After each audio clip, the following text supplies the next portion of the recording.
Good morning, friends. Hello, hello. How are you this morning? Hope you're doing great. There's goodness in your day. On this gray and rainy day, we have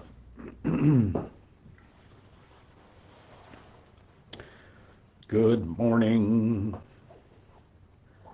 It is a joy to be a part of all the goodness of the day.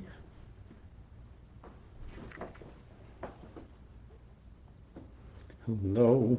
You're doing great this morning. A little mug up with everybody.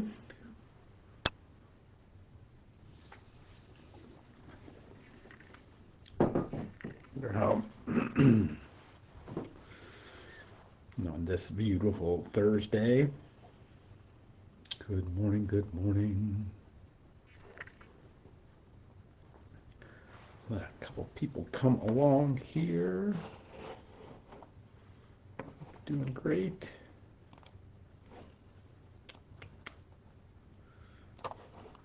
Good.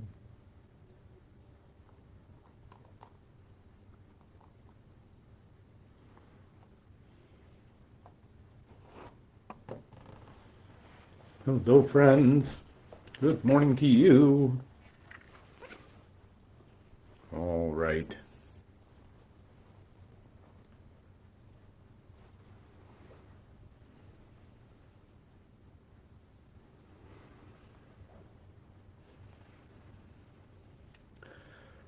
Okay, friends, let's get going this morning. It is the 14th day of May on this Thursday at 11:11, and I'm glad you're here with us on this journey. Hope that there's some beauty and goodness in your day, and know that we'll be lifting you up and praying for you today. So, this is one of those season things that we find ourselves in the midst of a season, which is this end of semester, end of year season. That all of the students in our life, if you have any students in your life, are kind of either graduating or getting ready to graduate, or they're wrapping up their semesters. There's many of the either college folks are either at that point. We just had folks from Resiliency Preparatory Academy, the high schoolers downstairs, and we were just talking about getting ready for their graduation, and that's coming up, and some of those seniors that we're celebrating in our work with them, which is super exciting. Our guy Ryan has just finished his first year in over at Radford, and so many other people I know, their kids are either wrapped up or moving on, or maybe there's grandkids in your life, whatever it is, that we might find ourselves in this season of kind of evaluating or looking at the students of our life. And even myself, I'm entering a little a certificate program where I'm going to go back to being a student again. So I got thinking about this, and one of my favorites, the great Reverend Dr. Len Sweet, just wrote a piece on students and being students, and he reminds us and it's such a key reminder, particularly maybe because of this phase that we find ourselves in, where we're just kind of contending with students in different ways. But this reality of the gospel, where Jesus uses this word for disciple, the word disciple, in Greek it is mathetes. So there's or Mathites. I don't my Greek not that good. So that he's and so it shows up 261 times that Jesus talks about his disciples a lot. That he talks about what it is to be a disciple and lays this out. But the problem with this is we've churchified this, we need to unchurchify some things, because the reality is this word matites or matites, that again appears 261 times. We translate as disciple because we're fancy church people, but really what it means is student, is being a learner, to being a student, being a pupil in the house of God. being a student of Jesus. And so this is I wanted to hold this for a second. I just wanted to consider this. What if what if the church had never kind of gotten this word disciple, this one who is disciplined under a particular teacher? What if it had never kind of owned that? But what if it just said they're students of Jesus? What if we started talking about ourselves in the sense of being students of Jesus, being learners in the way of Jesus? Like which is what this invitation is. Both in the Gospels, both in the resurrection, is that we become students in the way of, well, life. That if all life comes from Christ, then we become students in the way of life. And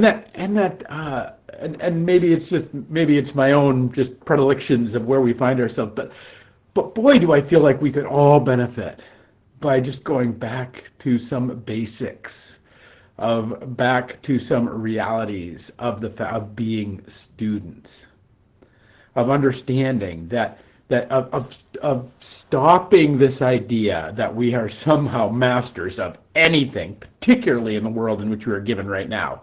Like, what do we really know? What are we really masters of? And that doesn't mean we can't do some things. That doesn't mean we don't have some capability. That doesn't mean we haven't grown spiritually and to be more have more strength and power in the Word and in life. That doesn't mean any of that. But it's a particular stance. Either we stand over as a master or we stand under. We seek to understand. That's where that word comes from. To understand is to stand under. So a particular teacher or a particular idea or a particular thing, that we stand under it so that we may come to it and learn it. Because we can get trapped in kind of this Springsteen-esque glory days sort of thing, can't we? We all the things we learned in Sunday school, all the things that we think we know about Bible, or maybe we don't have any of that on board. Maybe we just think, well, I can do this life, and I've got to do this life, and I'm gonna do this life, and that I'm the captain of my own ship over here, and those are incredibly problematic stances. And I think particularly in the day in which we find ourselves, like sometimes we can get away with it, but I don't feel like we can get away with it anymore, even if we could. That the great Conrad Hall, Hall is a cinematographer. He's a camera shooter, like for movies. One of the greats. In 2003, he was voted one of the 10 most influential guys behind a camera to ever lived. Films like American Beauty, Cool Hand Luke, and all kinds of incredible films have his thumbprint on them and his take and his angles and his shots, and that he's responsible for some of the most iconic kind of images that we've seen in cinema. And he says this. He said, "You are always a student, never a master. You have to keep moving forward." If we are to be a mathetes, if we are to be a learner in the way of Jesus, if we're to be a learner in the way of the Most High, if we're to be a student, if we're to live as a student, that we have to embrace this notion of always being a student. And I know it's so unsatisfying, right? It's downright insulting. Particularly when you get a few miles under your keel, you're like, I got this. I can do this life thing.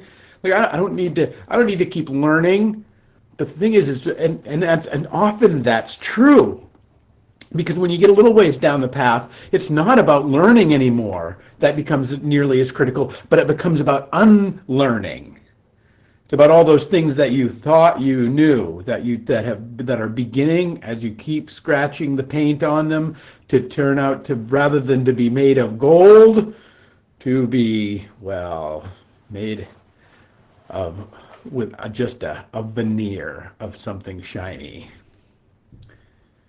We're always a student in the house of God. And that to embrace that every day that we wake up, every moment every breath, there's something for us new to discover. There's something new for us to discover. It's one of my favorite ways to kind of hold this. People love to talk to me about headlines or whatever's going on. They like to try and get my feeds. They want me to throw some red meat at them or whatever, like whatever, think that whatever we want to kvetch about in a particular time or complain or commiserate or any of this sort of stuff. So I get those all the time, and it's it's so easy to kind of leap in and say, well, clearly I know all about the Strait of Hormuz. I guess it's a strait. It's in Hormuz. I don't know. Haven't we gotten this notion where we have to have opinions on everything, and we have to know about all these things that are going on. We have to be experts in all these things. We have to be experts on all the maladies of our age. We actually don't. Actually, there's no requirement for that. That actually we don't have to, because what that does is when it sets us up to be this master, right? And often we're not. Often we don't know what we're talking about. But the world is constantly trying to promote us into this. Well, yes, but opinions on these things, and the global economic movement, things that are moving, and the oil prices, like that. We can get so sucked into this morass of having to have these opinions, having to know the mastery of things, having to know all of that, rather than simply coming at these things as a student might come to them, and coming to what's really real, what is really powerful, where the source of real light and love and grace comes from, and be a student in the way of Jesus. And instead we might be able to say, I don't know, but I wonder what God is going to do with that. I wonder how Christ is going to redeem a world that's got this going on in it or got that going on in it.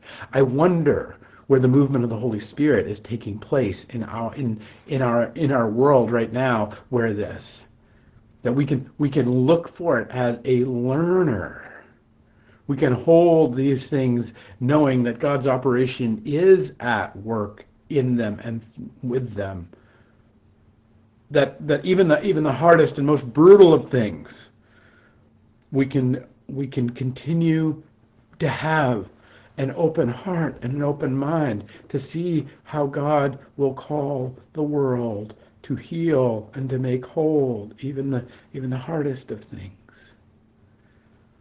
The great Victor Hugo, the author, wrote, he said, "He who opens a school door closes a prison." And I think this is especially true when we think about being a Mithites, when we think about being a student in the way of Jesus, is that there is this sense of freedom that can come from it. We can be free from the mastery that the world keeps trying to foist upon us that doesn't really exist, and that will rob us of everything good. I mean, think about Conrad Hall. Think about this great cinematographer who, some of his first films were Cool Hand Luke, early film, and he retires in 2003. So he has this great, incredible storied career where cameras changed and angles changed and so much technology changed and so much so many different. You think about how much movies transformed from 2000, from the year 2000, from when Cool Hand Luke was made back early on, or Butch Cassidy and the Sundance Kid, which is another of his great movies. And had he not been willing to be a student in that, what the world would have missed out if he'd have just said, well, this is how we shoot our angles, this is how we do things, this is how we shoot movies, this is how cinematography works. Think about how much beauty we would have missed out on in the formation of great cinematography in the world. And I think that translates to our spiritual life as well. If we place ourselves in I got this relationship with God thing, I got it. I got this faith thing, I got it. I'm okay. I got it enough. I got the Jesus thing. I get what you're saying. I hear the message. That's great. I accept it. I reject it. Whatever. I'm good. because I got that. I got a little box for that. I got a little master. Boop, I can put that on there. Rather than enter into the relationship as kind of it's just an open, bright, shiny student every day that we open our eyes and we head off down the hall out of our out of bed and into the next day, when we can hold so loosely how many great things will come and be produced from our willingness to encounter Jesus as a student, that we might stand under him to understand him, that we might follow him in ways that that will transform us, rather than say, I already know how to shoot my camera angles. We don't need another, an innovation of a new film. I don't need to unlearn old ways of being. And which is so much of what Jesus wants to offer us, is the opening of our own school door in our hearts, and the closing of the prison of the way that we think the world is, or the way that we were told that the world is, or the way that we were told we were, or the way that we were told we cannot, or should not, or are not able. You see, friends, our student status is ever important. And in this time of year of students, in this time of year of graduations and end of semesters, I hope you will re-engage what it is, rather than to be a master, rather than think you got this thing figured out or you just know how to do this life thing, but that you will open yourself like that first day of kindergarten, maybe scared, maybe wondering, like that first day of high school, like maybe uncertain, maybe not knowing, but willing to step into the new classroom, willing to step and open the new textbook that you haven't encountered, willing to be led and be guided and be made new in Christ Jesus as a student of God. Friends, my hope for you is that you will take up this Methites status and become a learner in the ways of Christ. Peace and grace to you all, my friends. This Sunday is Animal Appreciation Sunday. So if you have a pet, please bring them to worship. We get to worship with our furry and scaly and feathered friends this Sunday. It is great fun. We have a petting zoo that's going to be here all morning. We've got Deep Farm trip out in the afternoon to spend some more time with some more animals. It's going to be a lot of fun. It's going to be a great Sunday. I hope you'll come on out, be a part of it. There's a lot of goodness going on. And in the meanwhile, peace and grace to you all, and we'll pick it up next week with another 11:11.